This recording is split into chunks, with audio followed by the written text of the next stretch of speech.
نن چې لاړې د شپې د ملاستینو 2 منټه بس ځان نه به راته پوښ وکړي په دې پوره کال کې تا د اسلام دپاره څه کړي، تا دې کال کې څه کړي، کومه کارنامه ته ادا کړې. ملګرو ته او خویندو ورونو ته دا نصیحت د دې لپاره چې دا زړونه زموږ را ژوندي شي او لږ بیدار شو او د غفلت د خوب نه راپاسو. زه درته دا وایم په دې مه خوشحالېږه چې کال تېر شو، لکه څنګه چې امام حسن بصري رحمه الله وی ای د آدم بچیه ته هم دقه ورځې او شپې نه چې ورځ تېرېږي شپه تېرېږي ستا د ژوند بعضې څه تېرېږي. تاسو ته پته شته ستا د ژوند نه یو کال ختم شو، یعنی یو کال ته رب العالمین ته نږدې شو. دې ته سوچ کړی که نه دې ته خوشحاله چې کال تېر شو زه به کلي ته ځم ما پیسې جمع کړې ما دا وکړو ما دغه وکړو. پوره یو کال تېر شو سره د نیکیانو سره د بدیانو سره د عبادتونو سره د ګناهونو او ټول هر څه د الله سره نوټ شوي دي. احصاه الله ونسوه، الله ته د هر څه یاد دي او دا کال بیا نه راځي. دا کال لاړ ختم. ته دې کال کې څه کړي، کومه کارنامه ته ادا کړې. زما ته نه دا سوال دی. نن چې لاړې د شپې سملاستینو 2 منټه بس ځان نه به راته پوښ وکړي په دې پوره کال کې تا د اسلام دپاره څه کړي دي. قرآن دې یاد کړی، علم دې کړی، عالم دې نه جوړ شوی، خلکو سره دې مرستې کړي، خلکو سره دې منډې والي. اسلام د اوچتېدو دپاره دې څه منډې والي دي، د دین د نشر او اشاعت دپاره تا څه کړي دي، الله ته د نږدېکت دپاره دې څومره عبادتونه کړي دي. پوره کال تېر شو او د افسوس خبره دا ده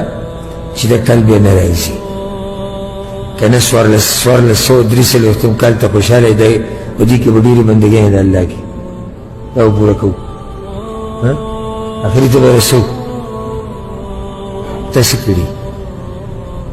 کومه توره دې وایې د اسلام دپاره، کومه فایده دې کړې ده، الله ته څومره نږدې شوې، څه ترقي دې کړې په دیندارۍ کې،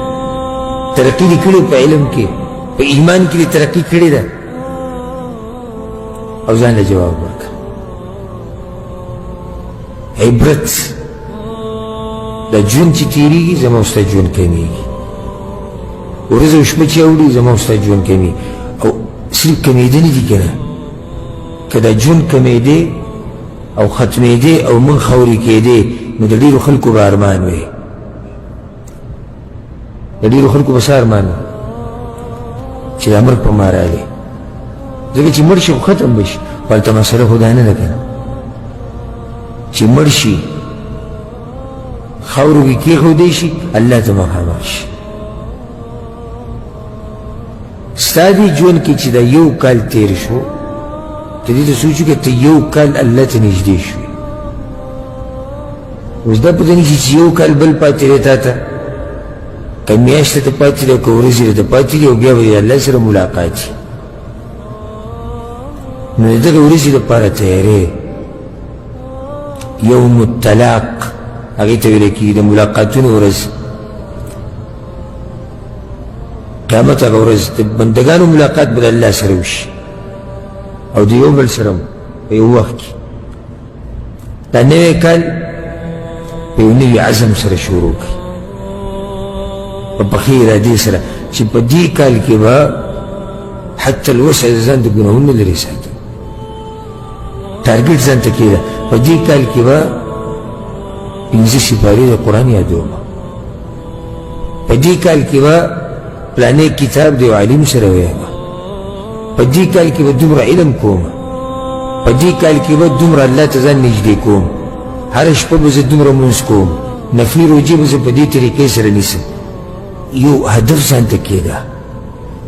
او چې هدف ته کېښود نو کار به دې وشي. ما مخکې دا خبره تاسو ته یو درس کې ذکر کړی و، هر کار کې چې دې ځان ته هدف کېښود ټارګېټ نو یې کول اساني، او دا عشوایي چې سلیږي دې څوک نشي کولی. اسی چې لګي دا به کوم او دا به کوم او دسی به کوم او دومره به کوم او دا ته به ټول دنیا فتح کوي دې هیڅ نشي کولی نو دا نه کال به نوی عزم او په نوی توبې سره شروع کوي چې بالکل بدل دي تیر شوي کال او کې دي چې دا زما استاد جون اخرنی کال دا تیر شوي کال 1442 قیمتي خلک دیندار مشران کشران هغه دنیا نه چلی چې مسلم چې موږ نن هغوی یادو چې په دې 1442 کال کې زموږ خلک تللي دي کیدای شي خلک دا وایي را روان کال کې چیرې په دې 1443 کال کې زموږ بعض ملګري او خپلوان تللي نو دا زما د زړه نه نصیحت ته ټولو ته د کال په دې اختتام کې او د نوي کال په دې افتتاح او ابتدا کې چې نوی کال داسې مه تېروسم چې راځو یو سړی به وایي چې کیدای شي یو سړی ماته ووایي چې زما زوړ کال خو ډېر مزېدار و خو سم عبادتونه یې کړي دي کیدای شي یو سړی داسې ووایي چې ما خو ځان سم سړی کړی موږ بیا هم وایو را روان د هغې په شان مه کوه څه مطلب دی روان د هغې په شان